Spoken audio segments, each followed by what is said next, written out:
Good evening, everybody, and welcome to Signature Cocktail with Kyle Hammond. I am indeed Kyle Hammond, and tonight our signature guest is Ben Veach, who is going to be making a Blackthorn with us.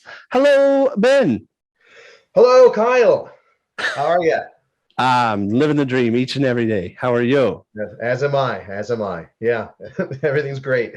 Good, good. You're here tonight. You have been. Thank you for coming back. You've been on the show before, making drinks with us, and so now, welcome back. Tonight, though, we're making a drink specifically pointed towards a show that you're in. Is that correct? So tell us about that. I am in a factory theater show called the Kelly Girls. We have 2 more weeks, Thursday through Sunday, this week and next, and it's written by Shannon O'Neill and directed by Spencer Davis.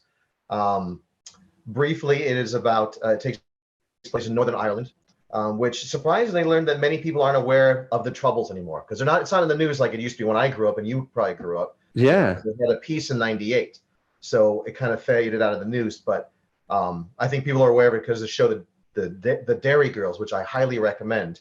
I was going to say, like, if you want to get caught up, Dairy Girls is a good place to start.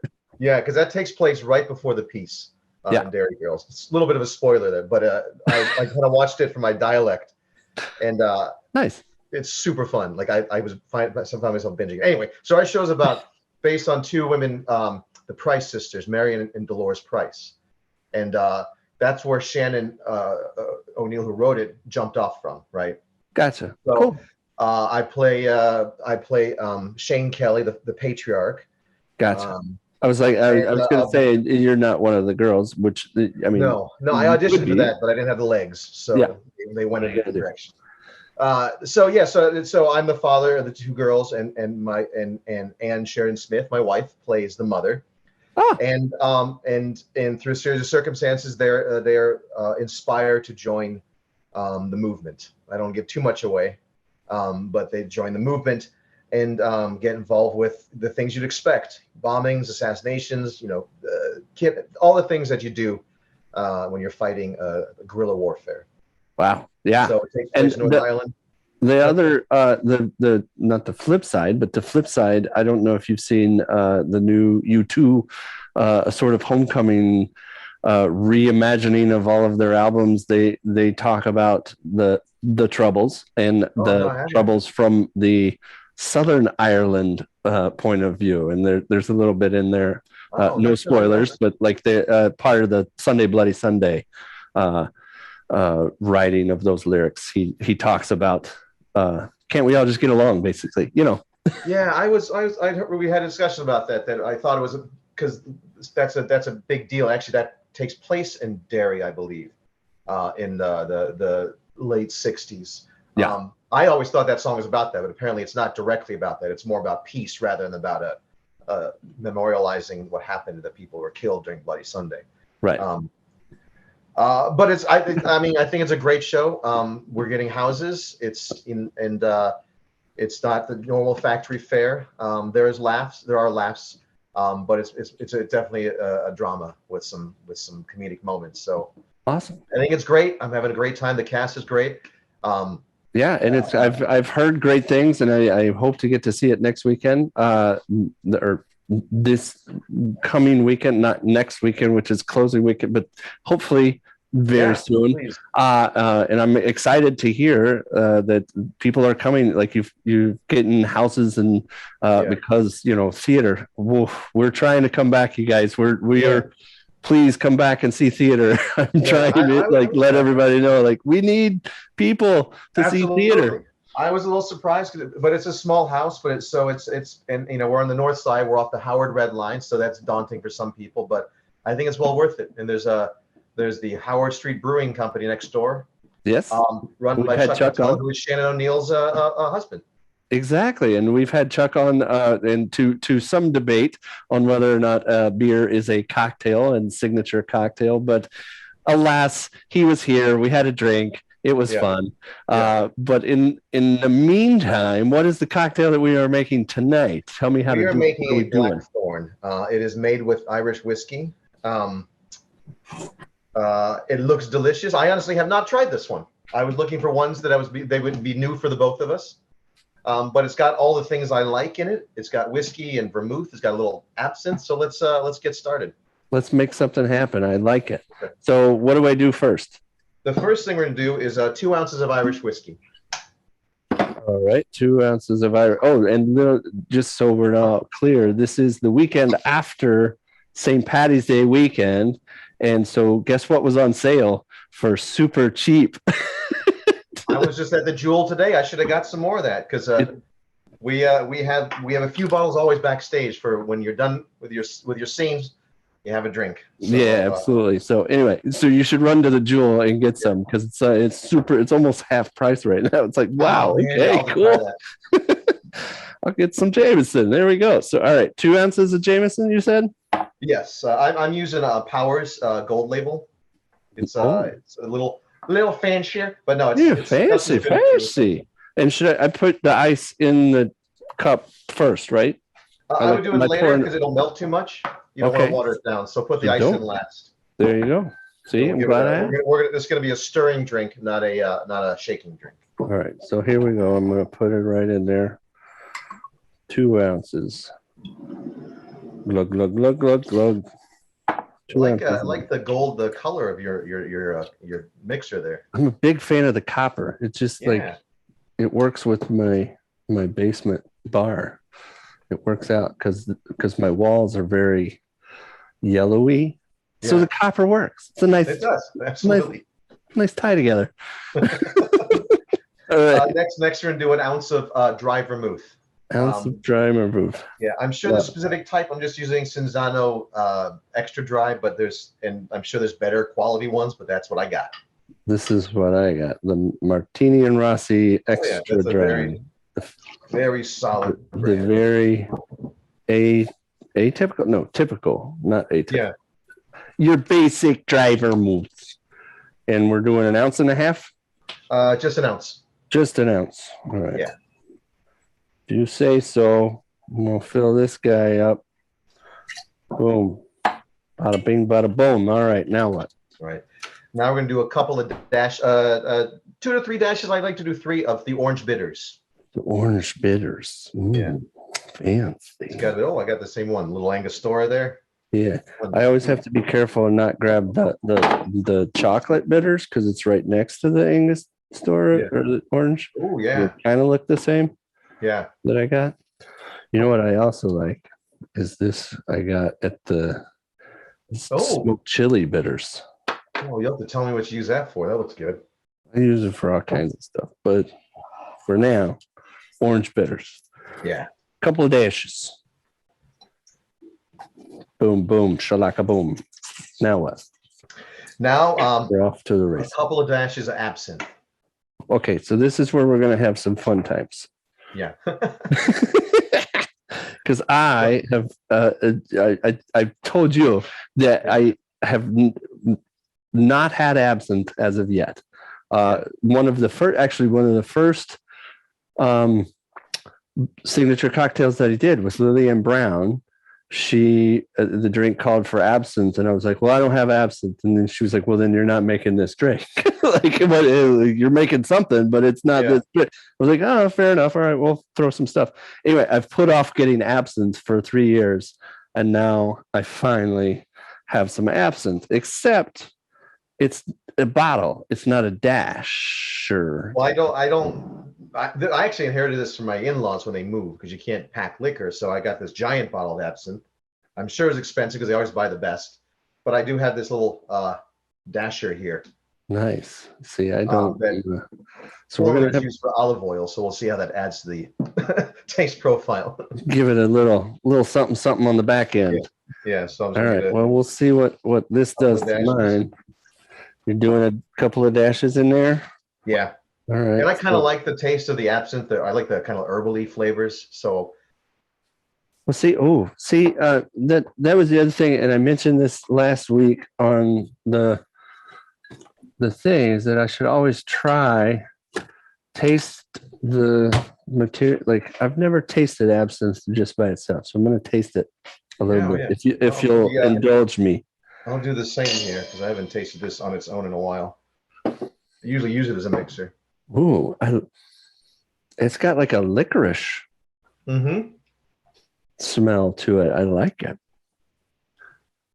Oh yeah, no, I haven't tasted this in a while. I've had absinthe where it's much stronger. This is more like it reminds me of Rumpelmans. Yes. Yeah, Very much. This is actually nicer than the last time I had absinthe. Like so I usually use this for a mixer, so I barely ever take this on its own. Yeah, I'm not going to drink too much more of that by itself. That's now I know what I'm working with. Okay. Yeah. That's what the guy said at the store. He was like, oh, yeah, if you're just using it for cocktails and dashes at a time, get this bottle. It'll last forever. Yeah. I was like, all right, cool. That's the one I want then. Oh, man. Yeah. Wow. A lot of drinks. Sorry. It's I'm having this reaction, but it's different than the reaction of Malort, which was like no. Whereas this is just like like put hair on your chest, kind of like yeah. Oomph. So anyway, there we go. So a couple of dashes. I got to figure out how I'm gonna dash this guy. Maybe just put your finger over the end, and like when you're just kind of spritzing a little oil to a salad or something. Just get a couple of quick taps, something like that. We'll see what happens. This is gonna be funny to watch. The whole bottle's going in. I know that's what I'm afraid of. So I'm gonna show it on camera here. There we go. Oh, perfect. That kind of worked, I think.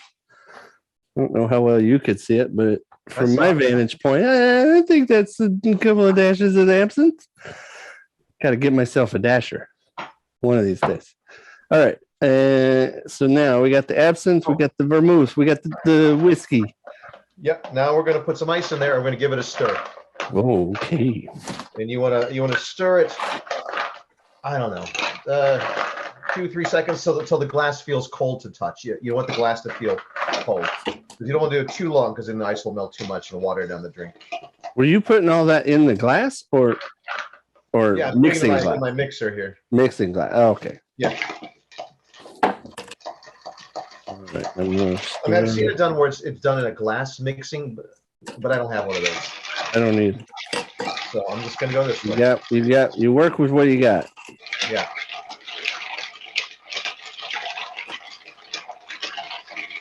Oh, this.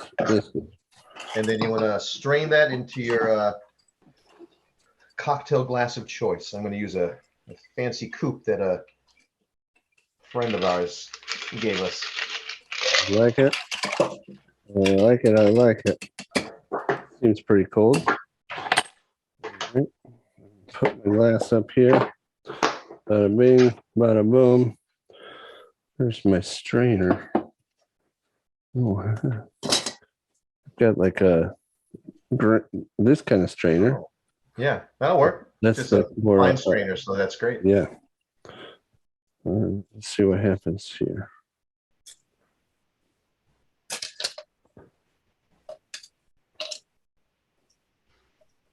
I like your glass. Kind of reminds you of like Waterford Crystal.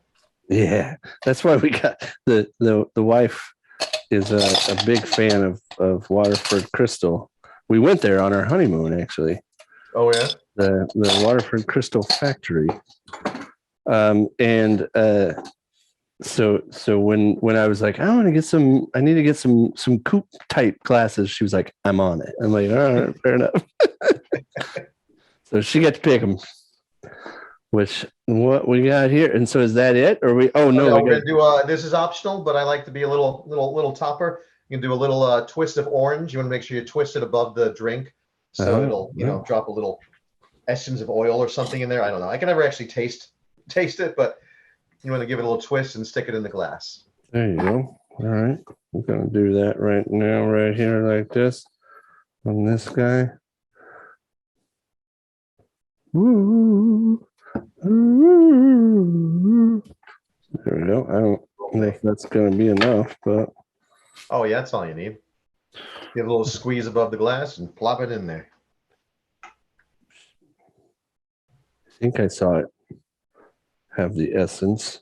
Yeah. And twist, twist, twist. Clap. All right.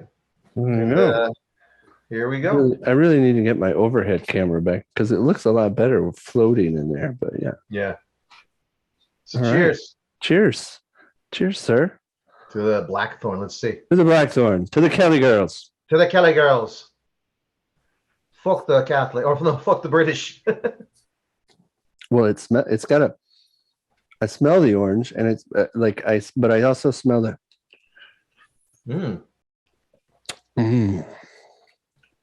Oh yeah, milder tasting than I thought.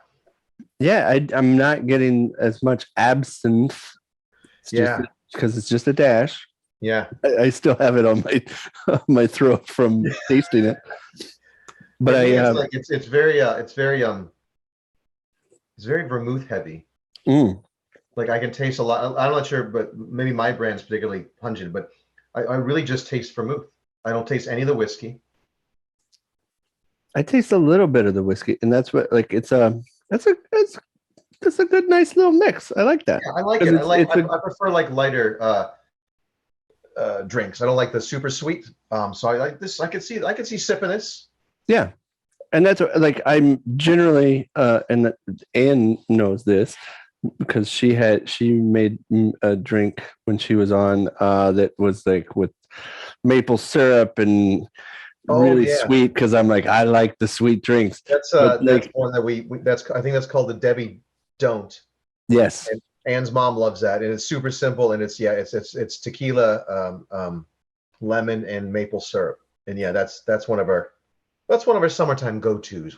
I like the sweet, but this like you said, this is nice. It's a nice mild, earthy. Like it's got an earthiness, but not like how do I say it? It's not ground like dirt earthy, not that kind of, but it's grounded.